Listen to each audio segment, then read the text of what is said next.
আচ্ছা, তুমি কি শুরু করলে কিনি? কি আবার সেরকম কি? কি এর তুমি বিদেশ যাবে? তাই বিদেশ না গেলে কিছু করান যাবে এখন। এখন তুমি আমার বয়সটা অল্প আছে, এখন যদি কিছু কামের রোজগার না করে তাহলে কেমনি কি? পোলাপান তাই ছাড়া আমার ছাড়া তুমি থাকা পারবা?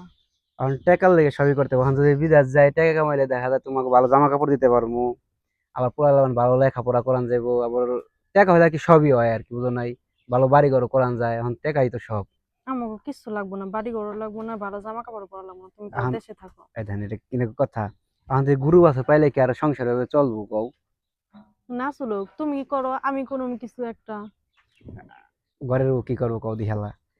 ঘরের বউ কিচ্ছু করার দরকার নাই, আমি বাইরে যাই গে, প্রবাস জীবন দেখি কেমন একটু করে দেখি, কোনদিন তো যাই নেই। হ্যাঁ, তুমি থাকা পারলে কি হবো? আমরা থাকা পারবো না, আমরা পোলাপান নিয়ে আমি থাকা পারবো না, পোলাপান নিয়ে একলা। টাকাই সব বুঝছো, টাকা না হইলে এখন আর কোনো দাম নাই এই দুনিয়াতে। চেহারা হলো সব। টাকা পয়সা লাগবো না, বাড়ি ঘর লাগবো না, কিছু লাগবো না, তুমি তাও বাসায় থাকো। পোলাপানে জানি তোমারও দেখতে পারে আর তুমিও জানি পোলাপানে দেখতে পারে। এই বিদেশ যাওয়া এটা কি ভালো?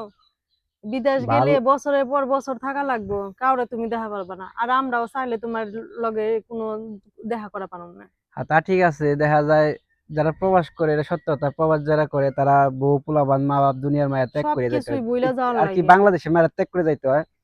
প্রবাস যাওয়া মানে কি, সবকিছু একদম ত্যাগ নিঃস্ব করে করে নিঃস্ব করে তার যাইতে হয়, কিন্তু যে যাই বোঝে প্রবাস জীবনটা আসলে কষ্টের, তোমারও যারা যাওয়ার প্রবাস দরকার করে নাই। তারা একমাত্র বুঝে।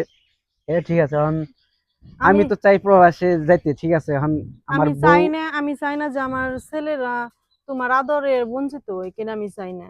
এটা সত্য ওরা কথা, দেখা যায় অনেকেই পোলাপান ছোট ছোট থুইয়া আর কি জায়গা, তারা বাবার আদর থেকে অনেকে আদর থেকে বঞ্চিত হয়। বঞ্চিত হয়, আমি চাই না এটা যে আমার বাচ্চারা জানি তোমার আদর থেকে বঞ্চিত হয়। আমি চাই ওরা এইটাই ভালো মতো মানুষের মতো মানুষ হোক, বাবার জানি ভালোবাসা আদর পায় সবসময় বাবা আমার। আসলে এটাই সবাই একটা টাকার মানুষ, টাকার পিছনে ছুটতে ছুটতে দেখা যায় মানুষ আসলে এই পরিবারকে সময় দিতে পারে না, এমনকি সন্তানদের সময় দিতে পারে না, সন্তানের মানুষ করতে পারে না। আর বাচ্চা আছে যে একটা মায়া মোহব্বত, ওই জিনিসটা তাদের থাকে না, কিসের জন্য তারা সারাদিন প্রবাস করে। বাচ্চা কাছে হয় যে একটা মাই সার পুরো দায়িত্ব নেই, হ্যাঁ। হুম। বাবা আর কি থাকে প্রবাসে। আসলে এই জিনিসটা আমার কাছে খারাপ লাগে। এখন কি করবো, এখন তো টাকারও প্রয়োজন আছে, তাই না?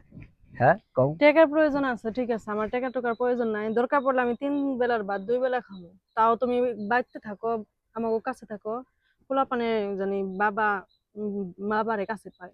আচ্ছা ঠিক আছে, যাও। তোমার কথাই কথা, আমি প্রবাসে আর কতক্ষণ যাও, নামগন্ধ আর নিমি না, ঠিক কোনোদিনও আছে। কইবা না, তোমার মুখ দিয়ে জানি আর না কোনোদিনও না, পাইবা আমি না। আর বিদেশ যাওয়ার কথা কখনো নিম না। আর সবার উচিত, যদি ঘরের বউ বিদেশ না যাইতে দেয় তাহলে তার জোরজবরদস্তি করে যাইতে হয় না, দরকার নাই। আর রাইখা বিদেশ না যায় ভালো, এখন মনে করি। ওই যায় সবাই আর কি, যায় ওই যে টাকার তাগিদে, এখন কি করব, চলতেছে এই জন্য। আর যে ফ্যামিলি থেকে বউ না করবো, না যাওয়াটাই বেটার বাইরে, ঠিক আছে। দেখা যায় 2 বেলার ভাত 1 বেলা দিলেও হয়। হুম। কিসের জন্য তাদের কিন্তু যদি স্বামী অথবা তার সন্তানের বাবা যদি পাশে থাকে, তারা অনেকটা সাহস পায় আর আর কি। কি জানো, বাবার পরে স্বামীরই তো আস্থা, মনে আর করো। মেয়েদের বাবার বাড়ি থেকে আসার পরে স্বামীর কাছে আসে, তারা সবকিছু ত্যাগ করে। কার জন্য? শুধু একমাত্র স্বামীর ভালোবাসা থাকে, স্বামীর জন্যই আর কি এত মা বাবাকে ত্যাগ করে থাকতেছে, ঠিক আছে। আর আমাদের উচিত বউয়ের কথাটা এটা শোনা। এদিকে যেহেতু বউ চায় না বাইরে যাওয়ার, দরকার নাই যাওয়ার। অনেক প্রবাস আছে বউ চায় না, তারপর জোর করে যায়, ঠিক আছে ভাই। এই সব প্রবাস না করাই ভালো।